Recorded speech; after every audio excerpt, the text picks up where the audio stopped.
Alô, alô podcast, alô, alô YouTube, alô, alô todo mundo, sejam bem-vindos ao episódio dessa semana aqui do podcast Plano Piloto. E nós tivemos 2 semanas muito interessantes. 2 semanas atrás eu postei sobre censura e, interessantemente, no mesmo dia que eu postei sobre isso, o deputado lá, o Daniel Silveira, ele foi preso, né, por falar a opinião dele, umas besteiras lá. Foi no mesmo dia que eu tava gravando. E uma semana depois, eu postei aqui sobre o STF, qual que eram os poderes dele, né, o que eles fazem, como que funcionam as instâncias. E no mesmo dia também, lá na Câmara dos Deputados, eles estavam conversando sobre, passando aquela PEC lá, alguns chamam de impunidade, outros chamam de imunidade parlamentar, que também dava alguns limites pro STF de prender eles ou não. Então hoje a gente vai fazer uma conclusão dessas 2 últimas coisas que falamos e também comentar sobre essa PEC que quase foi votada lá na Câmara. Eles meio que atropelaram, queriam passar rapidinho e tinha alguns pontos bem polêmicos e que, ainda bem para alguns e droga para outros, não foi passado, quer dizer, eles nem chegaram a votar. E eles abriram uma comissão especial para poder discutir isso e conversar com mais calma, porque é uma alteração à Constituição, né? No podcast de hoje, a gente vai falar sobre esse AI-5, a gente vai falar sobre imunidade e impunidade, qual que é a diferença, e também sobre o que é o foro privilegiado. Então tá, o que aconteceu? Daniel Silveira, sabemos muito bem que ele foi preso por falar algumas besteiras lá. Eu não li o que ele falou, também não quis ler, só li algumas reportagens que ele basicamente atacou o pessoal lá do STF, violentamente, né, ameaçou eles, e ele também apoiou a ditadura e o AI-5. Alguns falaram até que ele foi terrorista, né, que ele fez atos terroristas porque estava fazendo ameaças à democracia. O que é esse AI-5? Ele vem de Ato Institucional número 5, ou seja, ele foi o 5º de 4 que já teve antes e também teve alguns outros depois, que foram alguns decretos que o governo federal, na época da ditadura militar, eles soltaram e basicamente não precisava de apoio do Congresso, não precisava do Congresso apoiar depois, também não precisava do STF dar uma olhada. E esse AI-5 ele é o mais famoso de todos porque ele é o mais duro, ele é o que basicamente começou os anos de chumbo, como alguns especialistas gostam de chamar, os anos de chumbo da ditadura militar. Tudo aquilo que a gente aprende na escola sobre as perseguições, que você não podia falar o que você quiser, não podia ter reuniões políticas, as prisões mais severas, a briga, quando a briga ficou mais intensa, começou desde o AI-5. E a gente fala muito do AI-5 só de lembrança, né? Ah, ele era duro, mas o que ele falava, né? O que eram as coisas que ele falava? E eu tenho aqui. Então, primeiro, sobre esse AI-5. O que ele falava? Bom, primeiro, ele dava autoridade ao presidente da República de fechar o Congresso Nacional e as assembleias legislativas dos estados. Então, o presidente ele chegava lá e falava, Congresso, tchau, chega. E eles usaram esse poder 2 vezes. Uma logo quando eles soltaram esse AI-5, que o Congresso ficou fechado por mais ou menos 1 ano, e outra vez eles também usaram em 1977. Outra coisa que o AI-5 fazia, ele dava poder para o Executivo poder fazer leis. Ou seja, a gente sabe que o Executivo ele pode iniciar uma lei, mas é o Legislativo que vai chegar lá e aprovar, votar, né? Aprovar ou não. Então, como o Congresso às vezes ele era fechado, esse AI-5 ele dava poder para o Executivo fazer leis que ele quisesse sem precisar da aprovação do Legislativo. O governo ele também podia intervir em governos estaduais e municipais e colocar quem eles quiserem. Então, tinha um governador lá que eles não gostavam, tchau governador, põe quem a gente quer. Tem um prefeito que eles não gostam, tchau prefeito, põe quem eles quiserem. Também eles deixaram ilegal qualquer reunião política sem autorização da polícia. A gente sabe muito bem que a polícia, quem controla a polícia é o Poder Executivo. Ou seja, para você poder ter alguma reunião política, você precisava do apoio, né, do governo.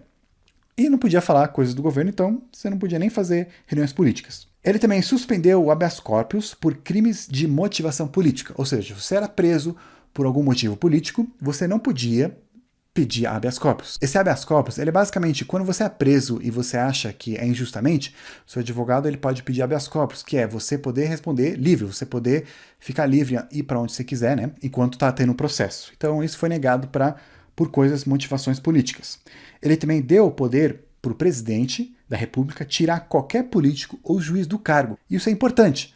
Por quê? Se era eleita uma pessoa que eles não gostavam, eles podiam já caçar o mandato do cara. Se tinha um juiz que eles não gostavam, podia tirar o juiz também. Isso em qualquer esfera, do federal até o municipal. Também isso quer dizer que se tinha um político lá, já estava lá no cargo por um tempinho, e aí ele, do nada, um dia falava uma coisa que os militares não gostavam, alguma coisa contra o governo, então eles podiam ir lá e caçar o mandato deles. E isso é bem importante para uma coisa que a gente vai falar daqui a pouco. Outra coisa, ele suspendeu direitos políticos de pessoas consideradas subversivas, né? Então essas pessoas não podiam se candidatar, não podiam ser políticos. E deixava todos os atos institucionais legais, sem precisar passar por uma revisão do judiciário. Então, normalmente, né, todas as leis que é passada no Congresso, ou todo decreto que o presidente passa, o STF, o judiciário, ele tem a obrigação de olhar para ver se está tudo, né, ok com a Constituição. Senão eles falam, isso não vale, isso faz parte da separação dos poderes, que a gente também já falou aqui no canal. Então, com isso, STF não se mete nos nossos atos, porque são todos legais. Então agora a gente pode entender um pouquinho mais o que é uma ditadura. É isso. Toda ditadura, seja militar, seja partidária, seja pessoal, seja de um grupo, né, ela basicamente faz essas coisas, tira esses direitos políticos das pessoas, ela não deixa as pessoas se reunirem com propósitos políticos, tem toque de recolher. Na época da ditadura, muitas cidades, muitos estados tinham toque de recolher, você não podia falar mal do governo, tudo isso é bem comum em ditadura. Se quiser saber como é uma ditadura, é assim. Como é um governo totalitário, ele normalmente é assim. Tira todos esses direitos. E aparentemente o deputado, do discurso dele, pelo que eu li, ele apoiava esse AI-5. Mas enfim, então ele foi preso, né, por esses motivos que a gente já comentou, e muitos falam que ele foi preso injustamente. Por quê? Porque eles falam que a gente tem liberdade de expressão aqui no Brasil, então a gente não pode ser preso. E principalmente porque os deputados, eles têm imunidade parlamentar. O que é essa imunidade parlamentar? Ela não é impunidade, vamos separar as coisas, né? Imunidade parlamentar, ela é uma coisa que existe em várias democracias e ela está prevista na Constituição desde lá 1988. Lá no artigo 53 diz: os deputados e senadores são invioláveis, civil e penalmente, por quaisquer de suas opiniões, palavras e votos. Ou seja, um deputado, um senador, ele pode chegar lá e ele não pode ser processado, ele não pode ser cassado por suas opiniões, por falar coisas que ele fala lá no Congresso e por votar em alguma lei ou não. Por que tem isso? Por que tem essa imunidade? Lembra que na época da ditadura você não tinha esse direito. Você falava mal do governo, seu cargo era cassado. Então, tendo isso em mente, né, com mais ou menos esse trauma da época da ditadura, quando eles fizeram a Constituição lá em 1988, eles acharam essencial colocar isso para garantir que, sim, agora a gente é um país que você pode falar mal do governo, você pode criticar e você não vai ser preso por isso. Isso também garante que um deputado ele vá lá e represente as pessoas que votaram nele. Qualquer coisa que o cara ele apoia, que ele acredita, ele fala, ele foi eleito por causa disso, pelo povo por causa disso. Então ele não deveria ser cassado por fazer isso. E as pessoas falam que o Daniel Silveira ele não foi preso por causa disso, ele foi preso por fazer as ameaças. Então basicamente isso que é imunidade parlamentar. Um exemplo, um deputado ele pode ir lá e ele pode defender a legalização da maconha sem ter medo de ser processado, né, de ser acusado por fazer apologia a drogas. Ele pode votar contra um projeto sem medo de sofrer consequências com isso, né? Teoricamente é assim. Impunidade parlamentar já é outra coisa. É a ideia de um político, seja ele do executivo, do legislativo ou até do judiciário, dele cometer um crime e ele não ser punido por isso. Então, de novo, impunidade parlamentar é a ideia dele poder representar as ideias lá sem medo dele ser cassado, dele ser perseguido. E impunidade parlamentar é a ideia de ele cometer um crime, então ele não vai ser preso. Hoje, teoricamente, não temos impunidade parlamentar aqui no Brasil. Então, um político, se ele cometer um crime, ele é preso, em teoria. Na Constituição, ela diz que os políticos eles podem ser presos se for uma prisão em flagrante, ou seja, eles foram pegos lá, tava lá com dinheiro na cueca, pegou o cara fazendo o ato, o crime, e por crimes inafiançáveis. O que são crimes inafiançáveis? São crimes que você não pode pedir fiança. Seja tráfico de drogas, terrorismo, crimes graves mesmo. Crimes hediondos como assassinato, né, estupro, racismo. Todos esses são crimes inafiançáveis. Então, se um político ele cometeu alguma dessas coisas, ele pode ser preso sim. Então, por isso que as pessoas falam que o Daniel Silveira ele foi preso porque ele estava... Alguns falaram que ele estava fazendo terrorismo, né? Que nem a gente comentou. Fazendo uma ameaça à democracia. Então, esse é um crime inafiançável.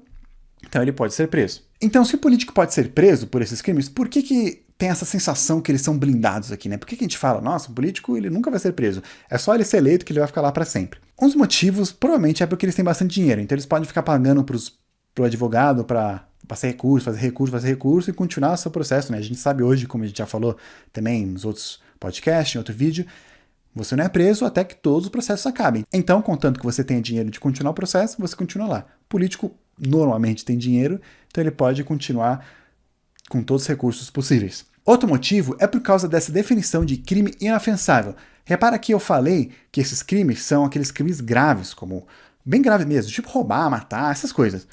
Mas não tem nada muito claro sobre corrupção. Então, se um político faz uma corrupção, tráfico de influência, alguma dessas coisas que político normalmente faz, né? Político normalmente não mata, com algumas exceções, mas normalmente não faz esses crimes graves.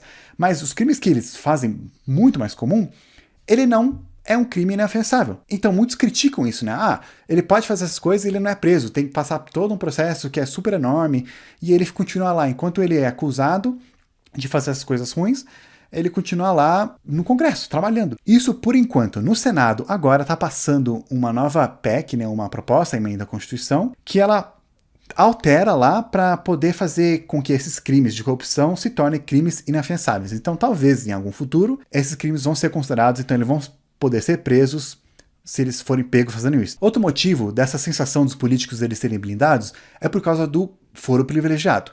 E o que é isso? Isso, em teoria, também serve para proteger os políticos de qualquer maluco por aí. Então, por exemplo, digamos que tem um cara que ele não gosta de um político lá. E aí ele vai e encontra um juiz de uma cidade X aí que também não gosta daquele político. E eles vão lá, processam ele, e o juiz, como ele não gosta, né, ele não é um juiz imparcial, ele não gosta daquele cara, ele processa e acusa o cara. E aí o cara é preso, pede mandato, aparece na mídia, o filme dele é queimado, tudo por uma coisa que ele não é culpado, porque dois caras não gostam dele. Então, para proteger os políticos desses caras, porque um político, ele é, apesar de ele ser eleito por algumas pessoas, tem muitas pessoas que não gostam dele. Então, para proteger dessas pessoas que são contra, de qualquer processinho que pode acontecer lá e qualquer juiz que também não gosta dele, esse foro privilegiado faz com que todos os políticos, né, do executivo, do judiciário, do legislativo, eles não são julgados por qualquer tribunal, eles somente podem ser julgados por um tribunal superior. Um dos maiores problemas é que lá no Supremo Tribunal, eles têm muitos, mas muitos processos, muitos mesmo. Comparando com outros países também, muitos.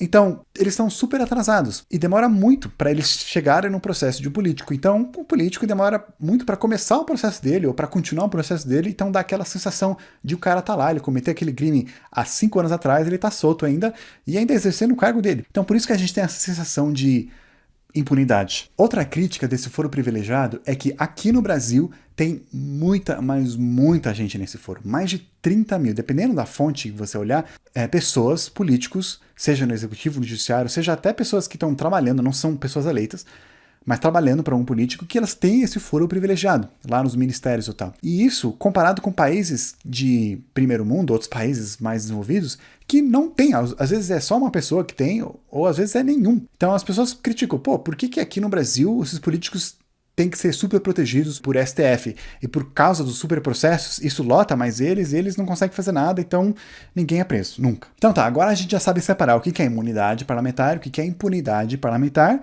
o que é foro privilegiado, e nos últimos episódios a gente falou de censura, e falamos também sobre o STF, como que funciona. Agora, voltando no caso lá do Daniel Silveira, que foi preso. O Congresso, ele se reuniu na semana passada, né? Logo depois que o Daniel ele foi preso, o Congresso se reuniu, né? A Câmara dos Deputados se reuniu para ver se mantia a prisão dele ou se soltava ele. E a maioria dos deputados votaram para manter a prisão dele, alegando que, por ele ter talvez ameaçado a Constituição, né? Ameaçado a democracia, ou também por ele ter ameaçado violentamente o pessoal lá, incitado à violência, então ele merece ser preso. Então eles manteram a prisão dele lá. Então foi entendido que você pode falar qualquer coisa, né, de acordo com a imunidade parlamentar, contanto que não incite violência, contanto que não seja racista, né, contanto que não fira o orgulho de alguém também. Então o que aconteceu uma semana depois? Muitos não gostaram do STF ter mandado prender ele, assim, sem falar com eles, porque normalmente, para mandar prender um deputado, tem que passar lá na Câmara, eles têm que aprovar aquele mandato de prisão. O STF só mandou prender falando que é um crime inafiançável, então ele podia prender ele lá na hora, sem aprovação da Câmara. E muitos não gostaram disso. Falaram que não pode fazer isso, o STF tá tendo muito poder, tá querendo mandar na gente, separação de poder, não ditadura do STF, etc. Muitos também falaram que não gostaram dele ser preso por falar o que ele pensa. E aí citaram aquele negócio da imunidade parlamentar. As pessoas devem poder falar, os deputados devem poder falar o que eles quiserem, porque senão a gente vai voltar à época da ditadura. E aí eles se reuniram para fazer uma PEC. Uma PEC é uma proposta à emenda da Constituição. Ou seja, a gente sabe que a Constituição ela é a maior lei que temos aqui no Brasil. Não tem nada maior dela. Então, uma PEC é para você alterar, fazer uma emenda na Constituição, que é uma coisa super séria. Ela é tão séria que não é passada facilmente. Para passar, eles normalmente abrem uma comissão especial, que eles vão ouvir especialistas, vão ouvir o público, eles vão estudar bem o caso, passar na comissão, depois vai passar lá na Câmara, no plenário. E para a proposta valer, para passar, não é a maioria só. Se eu não me engano, tem que ser 2/5 da Câmara e 2/5 do Senado. Então, tem que passar em 2 turnos também, né? Eles passam uma vez, se aprovou, passa a segunda vez, se aprovou, vai para o Senado. Então, toda essa complicação serve para eles lá no Congresso, não alterarem quando eles quiserem a Constituição, para dificultar. Porque a Constituição, né, não é uma coisa de se brincar. E aí, na semana passada, eles meio que pularam essa parte das comissões especiais, do debate. Eles só chegaram lá, uma mulher, ela fez uma proposta, que eles chamam de relatório, ela fez um relatório, chegou lá e falou, esse é meu relatório, e tá aqui as mudanças que eu quero fazer.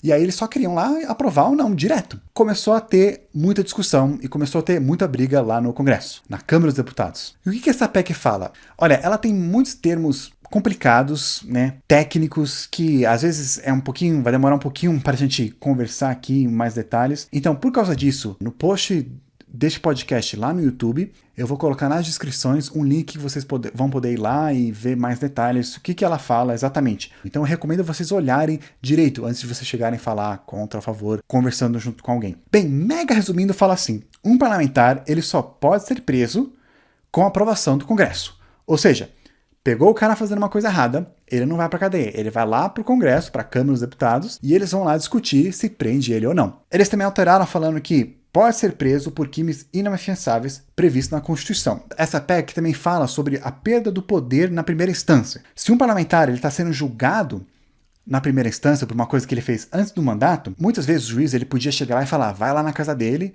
e apreende as coisas dele. Essa PEC ela estava alterando, falando que eles não podiam mandar por buscas e apreensões nas dependências do Congresso, sem autorização do Supremo. A PEC também ela fala sobre foro privilegiado, e ela fala que ele só serve por crimes feitos durante o mandato. Também, um parlamentar ele não pode ser afastado do mandato somente de acordo com os termos do artigo 55 na Constituição. Quais as críticas e defesas dessa PEC? Muitos parlamentares estavam apoiando essa PEC por aquele motivo que a gente falou sobre o STF, talvez passando da linha deles.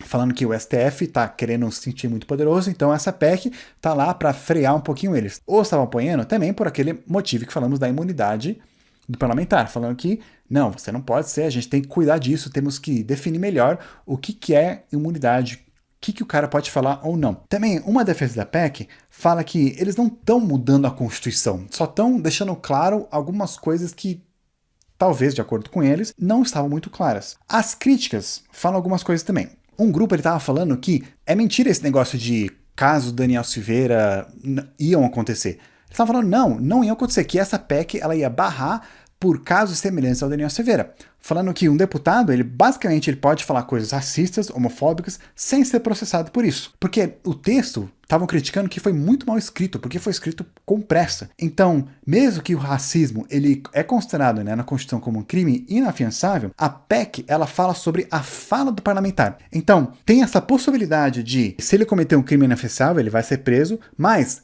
ele pode falar coisas de racismo. Então, ele pode cometer racismo, mas ele pode falar... Então, não é muito claro. Então, eles estavam falando que pode ter uma interpretação que o cara vai falar uma coisa racista, então eles vão falar, essa PEC, ela tá defendendo esses caras. Muitos também criticam a pressa dessa PEC. Como falei, ela tem todo um processo e eles estavam querendo atropelar tudo para passar naquele mesmo dia lá. Em 3 dias eles estavam querendo passar uma PEC. Então muitos estavam criticando, falando, não, gente, a gente tem que comentar, a gente tem que discutir isso, a gente tem que abrir uma comissão, ouvir especialistas, ouvir o público, estudar, porque é uma alteração na Constituição, não devemos fazer com pressa. Também muitos falam que essa PEC, ela estava blindando os parlamentares, então por isso que muitos estavam chamando de PEC da impunidade, enquanto outros estavam chamando de PEC da imunidade. Porque eles estavam falando que, principalmente por causa daquela parte que fala que um político ele não vai perder o mandato, a não ser por aprovação, todo um processo lá. Lembra do Eduardo Silva?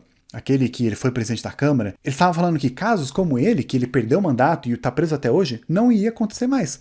Porque ele perdeu o mandato dele foi cassado e, de acordo com eles, essa PEC ia dificultar de essas coisas acontecerem. Eles estavam comentando que é claro que eles estavam querendo fazer isso, porque o próprio presidente da Câmara, né, o Arthur Lira, tá sendo acusado, né, tá passando um processo contra ele. Vários outros políticos, olha, tem muitos políticos que estão passando algum processo. Então é óbvio que muitos estavam querendo esse processo.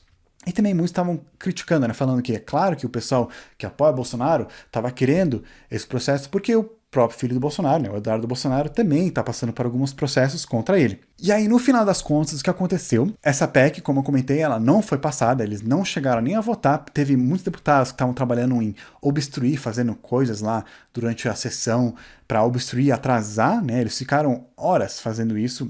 Sério, mais de um dia obstruindo essa PEC. Então o Arthur Lira decidiu abrir uma comissão especial para eles poderem discutir sobre isso, né? Outra coisa muito interessante, o Daniel Silveira, ele foi preso porque ele estava apoiando o AI-5, e aí depois, quando ele estava preso, ele estava pedindo direitos de expressão e falando que a prisão dele foi ilegal. Sendo que o AI-5, ele defende poder prender políticos sem habeas corpus, sem, né, tudo aquilo que a gente falou, e prender por ser contra a opinião do governo. Então, como é que você defende uma coisa que você não gosta e depois, quando aquela coisa acontece com você, você fala, não, eu sou contra isso, né? Então, a gente tem que ser coerente nos nossos argumentos. Mas, o que vocês acham? Vocês ficaram aliviados que essa PEC não foi passada naquela hora, que eles vão discutir um pouquinho mais, ou você queria que ele falasse quais que vocês acham que deve ser o poder do STF, como que deve ser esse controle, o que vocês acham da imunidade e da impunidade parlamentar? Se você está vendo isso no YouTube, deixe os comentários aqui sobre o que você acha sobre isso, o que você acha sobre impunidade, sobre foro privilegiado, etc. Vamos ficar de olho agora que eles vão começar a discutir isso melhor lá na comissão especial, então vamos ficar de olho daqui para frente, e eu vou ficar por aqui, nos vemos na próxima.